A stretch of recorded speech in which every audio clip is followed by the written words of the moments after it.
Bienvenue dans cette émission. Pour commencer, nous vous souhaitons une bonne et heureuse année 2020 et que tous vos vœux se réalisent par la grâce de Dieu. 2020, vous le savez bien, c'est 366 nouvelles pages à écrire et à cette occasion, j'espère que vous avez déjà établi une feuille de route car cela est très essentiel pour mener à bien l'année. Si vous nous suivez actuellement ou si vous venez de nous rejoindre, sachez que vous êtes sur Bienvenue 2020, une émission qui vous fera un récapitulatif des événements ayant marqué le Bénin en 2019 et qui vous dira également à quoi faudra vous en tenir durant cette nouvelle année 2020. Et pour discuter de tous ces sujets, je suis avec Abdias Soussoupé. Abdias, bonne année à vous. Bonne année à vous, Isbat Mohamed. Bonne année également à tous nos amis et internautes, ceux-là qui ont placé leur confiance en nous et qui n'ont jamais eu de cesse de renouveler cette confiance. Nous sommes reconnaissants pour ce qu'ils ont fait, pour ce qu'ils font, pour ce qu'ils feront. Nous sommes aussi reconnaissants et nous souhaitons juste que l'année soit une année de réalisation parfaite de tous nos vœux, cela par la grâce du Créateur Tout-Puissant. Merci à vous, Abdias. Et la seconde femme qui m'accompagne sur ce plateau, c'est bien sûr Estelle Naoum. Estelle, bonne année à vous. Merci à vous, Isbat Mohamed. Et également, bonne et heureuse année à tous nos amis internautes qui nous ont suivis durant toute cette année 2019. Nous voici pour une nouvelle année. Je vous souhaite le meilleur. J'espère que l'année 2019 a été de votre côté. Bien sûr, de toute façon, je suis là. Alors, dites-nous, qu'est-ce que cette année 2019 vous a apporté de nouveau dans votre vie personnelle? Je dirais, ça m'a tout apporté sur ma petite personne. C'est très important. En tout cas, plusieurs événements ont marqué le Bénin durant cette année 2019, que ce soit au niveau politique, au niveau économique, au niveau social ou encore au niveau sportif. Nous vous invitons donc à revivre tous ces événements à travers cet élément qui porte la voix de Odyssée d'Orvon.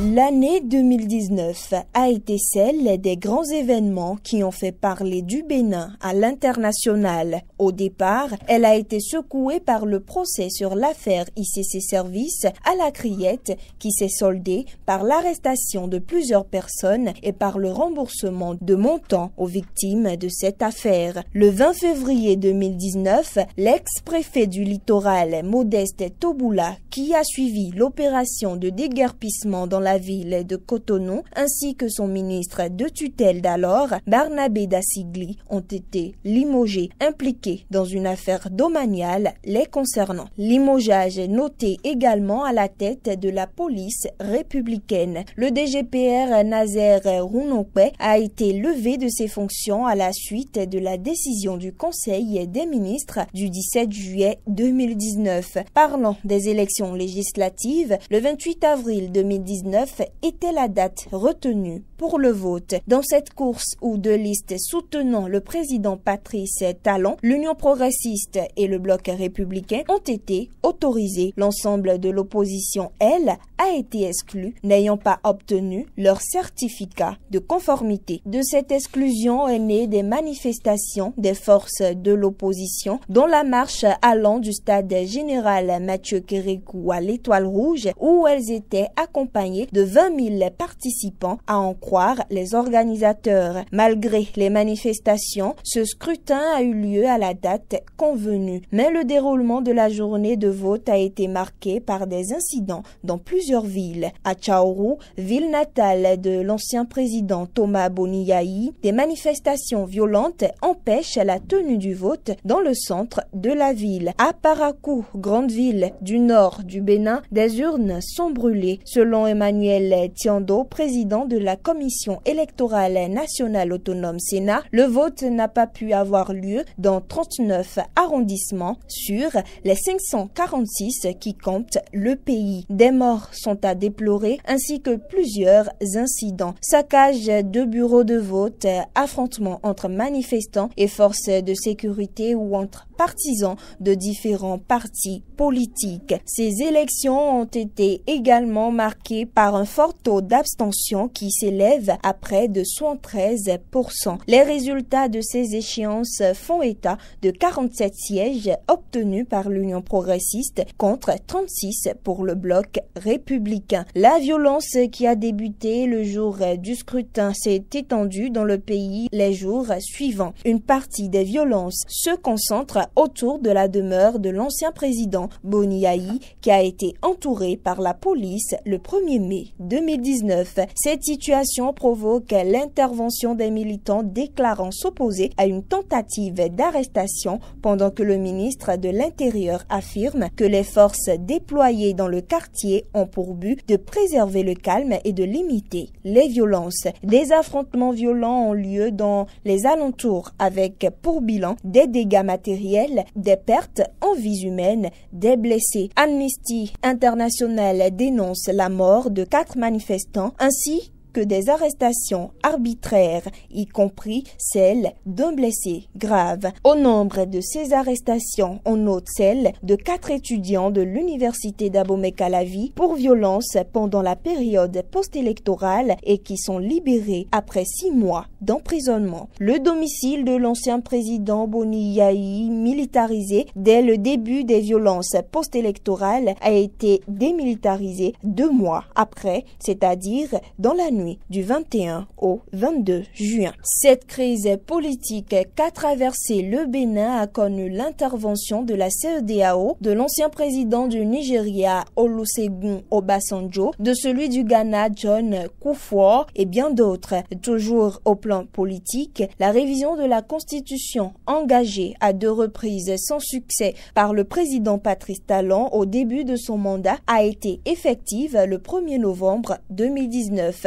Cette loi a été adoptée par les 83 députés qui sont issus des 2 blocs de la mouvance. Cette nouvelle constitution inscrit entre autres la limitation à 2 du nombre de mandats présidentiels, la création d'un poste de vice-président, la forte représentativité des femmes au Parlement. Au niveau social, un naufrage produit le 5 août à Bopa a fait état de 12 morts. Selon le récit des événements, les passagers de l'embarcation se rendaient dans la commune de Kwamonset en provenance de Lobogo, une localité de la commune de Bopa. La barque aurait été surchargée de personnes et de sacs de produits vivriers ramenés du marché. Le conducteur, n'ayant pas vite réagi face aux premiers signes de ce naufrage, a causé la mort de 12 personnes dont il en fait partie. Depuis ce mois d'août, le Nigeria a fermé ses frontières avec le Niger et le Bénin. Cette mesure a eu d'impact sur l'économie béninoise avec la hausse du prix des produits, notamment de l'essence,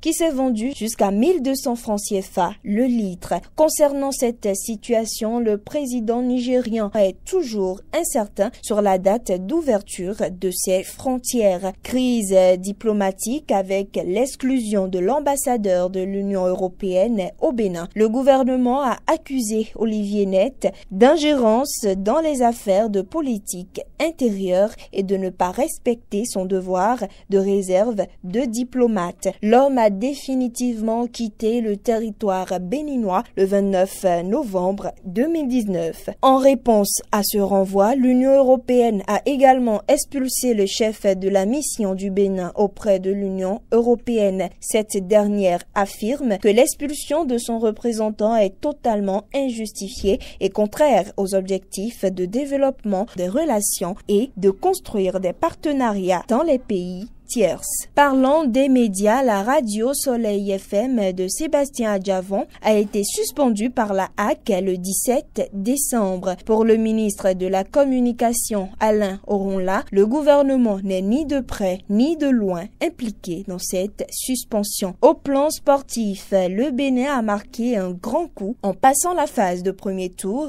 d'une Coupe d'Afrique des Nations. Son aventure s'est arrêtée en quart de finale à la CAN 2019 après avoir battu le Maroc dès les 8e. Carnet noir. Pour finir, l'ancien médiateur de la République du Bénin, Albert Tevoidre, a déposé ses armes le 6 novembre à 86 ans. Dans le monde du showbiz, le roi du Chang System, Stan Toran, a succombé des suites d'une courte maladie le 26 février à 64 ans. Et il en est de même pour le jeune artiste béninois Yves Cedro qui a succombé à une maladie le 11 août 2019. Que leurs âmes reposent en paix. Que leurs âmes reposent vraiment en paix. Merci Odyssée pour cet élément. Et je me tourne vers vous, Abdias Sosukwe. La situation politique a traversé le Bénin en 2019. Comment l'avez-vous vécu, vous? Vous savez, la situation dont vous parlez politique au Bénin, c'est pas des événements à commencer par raconter à quelqu'un aujourd'hui, parce que tous ensemble nous avons vécu ces moments. C'est vrai, c'était difficile, mais il a fallu des concessions de la part de toutes les parties prenantes pour qu'au finish on s'en sorte tout le monde gai. Tout ce qui me vient à l'esprit, c'est ce 1er mai là, 2019, où j'étais à Kadiaon et devant moi on tirait, je voyais combien de fois les policiers étaient fâchés, et puis la population aussi ne voulait pas se laisser prendre comme si c'était de petites fourmis à écraser. Chacun voulait démontrer sa capacité de résister, chacun voulait savoir que il est capable d'assurer une certaine résilience face à la situation. Mais on rend grâce à Dieu, parce que la situation n'a pas dégénéré, elle n'a pas dégénéré au point où finalement nous avons pu avoir un Bénin où aujourd'hui on ne tire plus. Aujourd'hui tout le monde a fumé le calumet de la paix.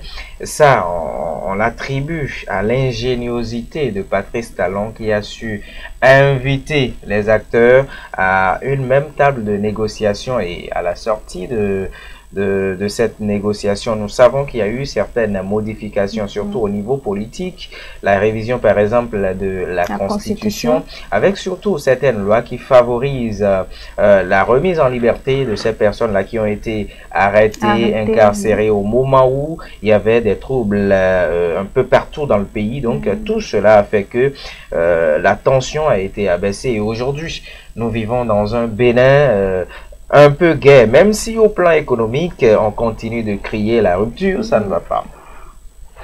Parlant de cette situation qui a quand même fait secouer le Bénin, Estelle, pensez-vous qu'on pouvait l'éviter? Bien sûr, bien évidemment, je pense qu'on pourra l'éviter. Et d'ailleurs, quand Abdias disait tout à l'heure qu'il y a eu des dispositions qui ont été prises pour qu'au final, le Bénin puisse résister dans la paix, je me demande où est-ce qu'ils étaient pour ne pas prendre ce genre de dispositions pour éviter un tant soit peu cette crise que nous avons eue du 1er au 2 mai. Je me dis que si des deux côtés il y avait eu une seule personne qui avait fait des concessions, il y aurait eu la différence, on aurait remarqué la différence, il n'y aurait pas eu de mort, parce que si on le veut ou non, il y a eu des dégâts matériels, il y a eu des morts. Il faut, s'ils avaient eu faire un peu plus de conception, s'ils avaient un peu plus réfléchi dans le temps, je me dis que on aurait évité tout ça, on aurait évité le drame.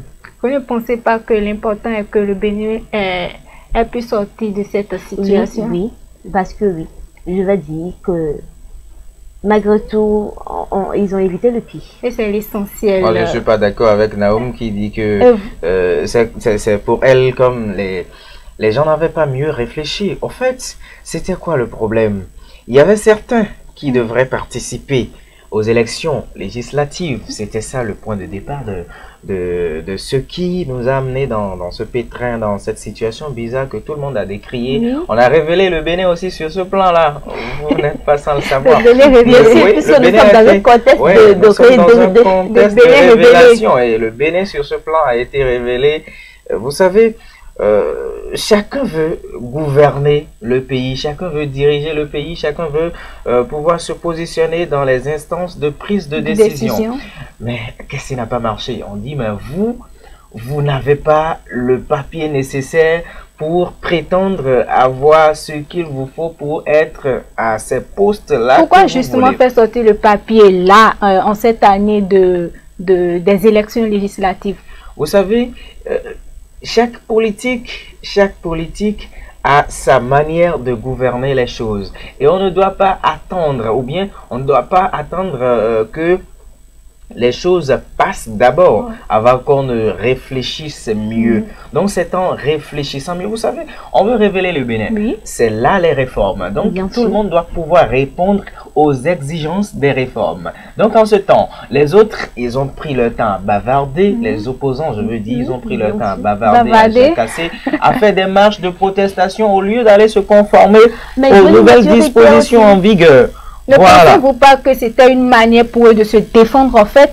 Oui, mais ils se sont défendus, sauf que face au fait accompli, il n'y avait plus d'armes pour se défendre, parce que l'arme nécessaire pour se défendre, c'était soit le certificat de conformité ou encore l'autre papier dont j'ignore. Voilà, le quitus fiscal et tout ça, vous voyez. Donc, ils n'ont plus maintenant d'armes pour se défendre, alors qu'ils avaient choisi la rue pour se défendre au départ. Si, un peu plus tôt, ils étaient un peu plus sages, ils étaient un peu plus sages, je ne dis pas qu'ils ne sont pas sages, mais s'ils étaient un peu plus clairs envers eux-mêmes, on aurait pu éviter cette situation. Parce que quand vous êtes dans une barque, tous ensemble, et puis le capitaine vous conduit quelque part, vous devriez déjà savoir où est-ce qu'on vous amène. Et si ça ne vous arrange pas, vous prenez les dispositions. Pas pour commencer par crier sur le capitaine. Parce que vous criez sur le capitaine, il a la possibilité de vous jeter à l'eau. Mais vous avez encore la possibilité de négocier. Mais vous avez attendu tout le temps avant de commencer par vous réveiller pour aller maintenant à la négociation. C'est ce qui peut-être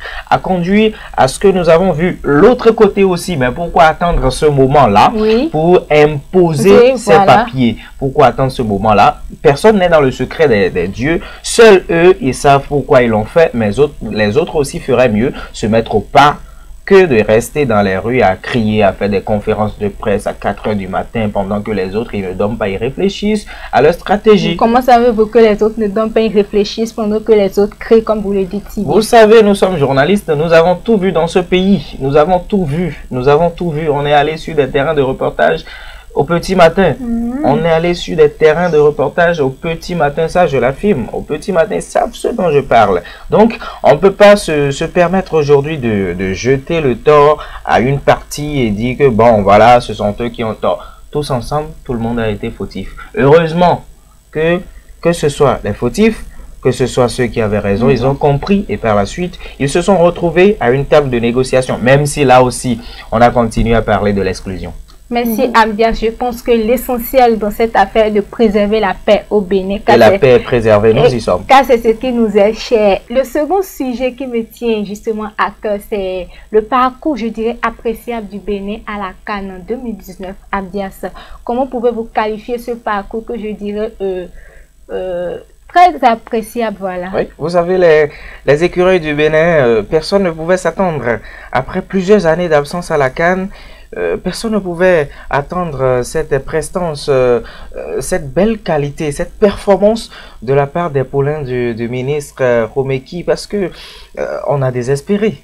Oui. On a désespéré le football sous Anjorin Moucharaf avec tout ce qu'il y avait. Mais avec l'arrivée de ce monsieur-là, de ce talentueux monsieur Mathurin de Chacus, de concert avec le ministère de tutelle, je pense, ils ont mis les moyens au départ. Et je pense que c'est ce qui est essentiel, de soutenir les écureuils. Ils ont mis les moyens nécessaires.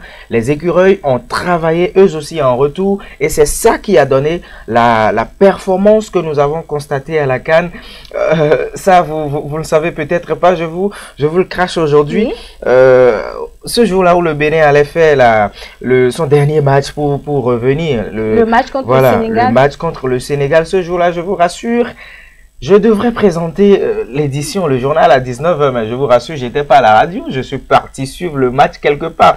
J'étais à moins 5 du journal quand j'ai quitté. C'était quoi? Tout le monde était mobilisé autour de notre 11 national. Et lorsqu'il y a la mobilisation nationale, lorsque tout le monde est mobilisé autour d'un seul objectif, l'objectif est atteint.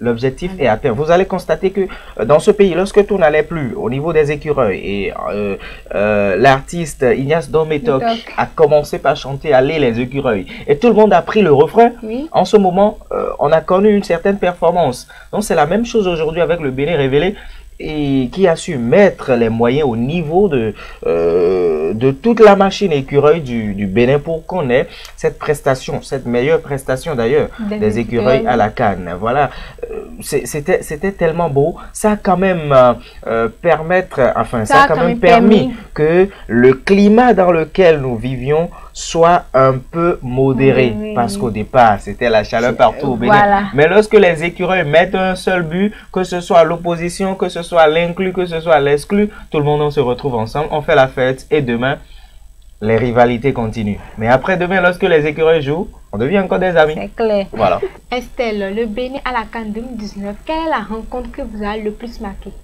J'ai pas de préférence pour les matchs qui se sont déroulés. J'ai pas de préférence. Parce que franchement, j'ai aimé toute la compétition, j'ai aimé leur exploit, parce que ces écureuils, ils ont su porter haut le drapeau béninois pour cette CAN 2019. Alors moi, je les félicite simplement.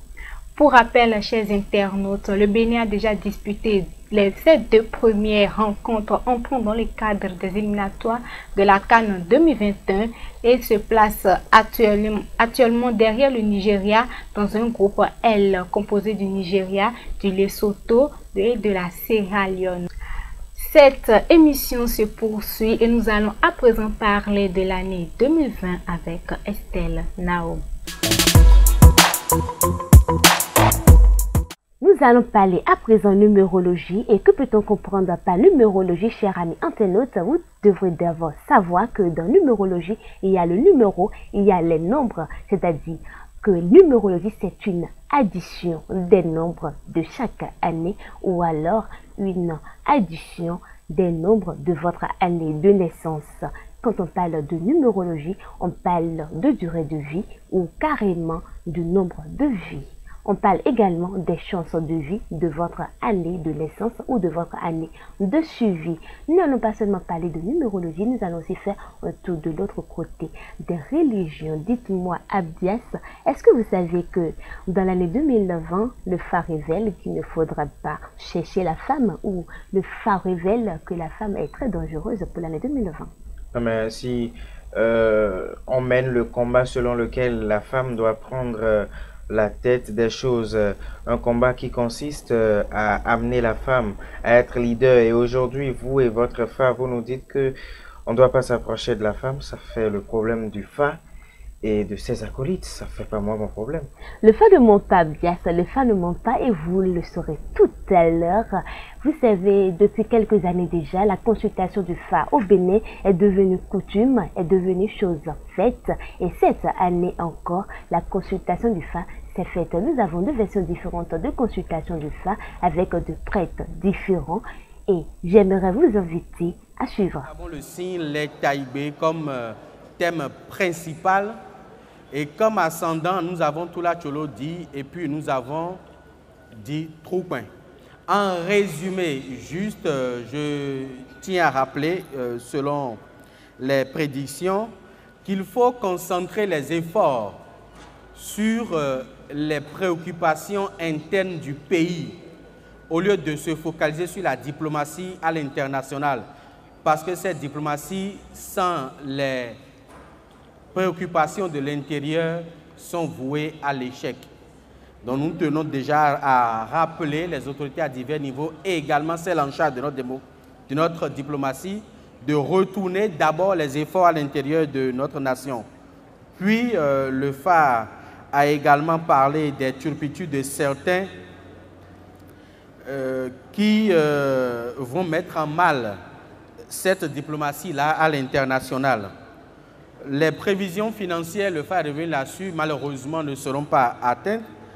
Et nous prions également les autorités en charge du budget de revoir à la baisse ces prévisions-là au cours de l'année qui va commencer. Mais également, toujours au niveau des pouvoirs publics, le phare a mis l'accent sur une désobéissance civique qui aura cours au cours de l'année 2020 sur appel d'un certain fils du pays. Donc en son temps, c'est vrai, chacun est libre, mais néanmoins, cette désobéissance n'apportera rien de positif à la nation. Donc en son temps, quand l'appel à la désobéissance civique sera lancé, que chacun fasse preuve de retenue. Mais le phare signale également que les actions vont commencer par fleurir au cours de l'année 2020. Puis le phare parlait également de la jeunesse qui sera trempée, surtout la jeunesse responsabilisée à des niveaux élevés du pouvoir, vont poser des actes d'humiliation pour la haute autorité. Il faudra également en prendre soin. Il faut, le phare l'a souligné, libérer certains prisonniers qui avaient par le passé occupé des fonctions importantes au niveau de la nation. Le phare demande de libérer ces prisonniers-là que nous préférons ne pas qualifier. Le phare a également parlé d'une situation de naufrage au large de nos côtes. Donc il faudra revoir également la stratégie maritime au niveau de nos côtes, mais également aussi au niveau de nos lagunes également, parce qu'il n'y aura pas que l'océan, mais il y aura aussi nos lagunes, nos lacs, les fleuves et tout ça. Il faudra prendre des dispositions pour éviter les situations de naufrage. Mais aussi des cas de noyade seront signalés au cours de l'année 2019. Il faudra également en prendre grand soin et prendre des dispositions, surtout en matière de sensibilisation, pour anticiper sur ces phénomènes-là. Aussi, le phare parlait de la mortalité infantile qui va prendre de l'ampleur au cours de l'année 2020. La situation économique du pays reprendra peu à peu au cours de l'année 2020. Le signe révélé ici ce matin, c'est Oguda Wolide. En d'autres termes, de façon résumée, c'est que le Dieu du fer a déchaîné, a détaché tous ceux qui sont attachés, tout ce qui nous a ligotés. Le signe là est venu nous détacher. Je demande à tout fils, tout béninois, de bien suivre les conseils prodigués par ce signe-là ce jour. D'être beaucoup méfiant et de s'acharner au travail, parce que c'est en travaillant qu'on bénéficie. Donc, abandonnons la paresse, hein, et aimons-nous les uns les autres pour éviter des discordes. Et voilà, moule interdiction, moule recommandation, amis internautes, à chacun sa religion. Et puisque nous sommes dans un pays laïque, nous avons aussi fait de la laïcité sur votre émission. Et donc, suivez ce prêtre et ce pasteur qui vous souhaitent le vœu. C'est toujours une grâce de voir un jour nouveau. Parce que chaque nuit, il y a des gens dans les hôpitaux ou dans les maisons qui se couchent et qui ne se réveillent plus. Et quand c'est une année nouvelle qui s'annonce, c'est une grâce et une bénédiction. L'amour n'est pas évident. Il faut toujours vouloir aimer. Sinon, le penchant ordinaire de notre cœur humain va dans la rancune, dans la vengeance. Et pour aimer en pardonnant, pour pardonner dans l'amour, c'est toujours un effort à faire. Et c'est cet effort qui nous propulse en avant et qui nous fait marcher dans la lumière, dans l'harmonie, dans la paix que Dieu nous donne dans tout ce pays, cet amour, ce vivre ensemble harmonieux, afin que nous puissions chaque jour lever la tête, sourire plus que faire la mine, et ainsi prendre les choses du bon côté, être positif et aller de l'avant. en oubliant le passé, non pas en oubliant le bien qui nous a été fait et pour lequel nous devons toujours remercier et Dieu et les hommes, et en oubliant toutes les blessures du passé pour les cicatriser et aider à avancer. Que Dieu bénisse le Bénin et bénisse chaque famille. Je rends grâce à Dieu qui a veillé sur nous, qui a veillé sur tout le peuple béninois du 1er janvier de cette année 2019 jusqu'à sa fin. Ma prière en faveur du peuple béninois est que le Seigneur nous accorde la paix, la grâce, le bonheur, la santé à tous les Béninois, principalement à son chef.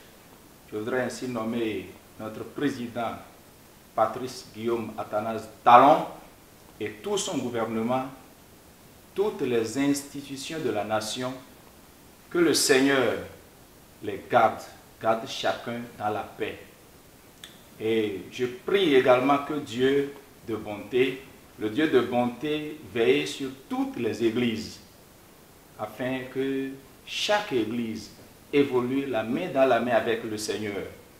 Je demande à l'Éternel Dieu des armées de bénir son peuple et que tout ce que chacun fait, que le Seigneur le bénisse et que cette année 2020 soit une année de prospérité pour nous, une année de grande bénédiction.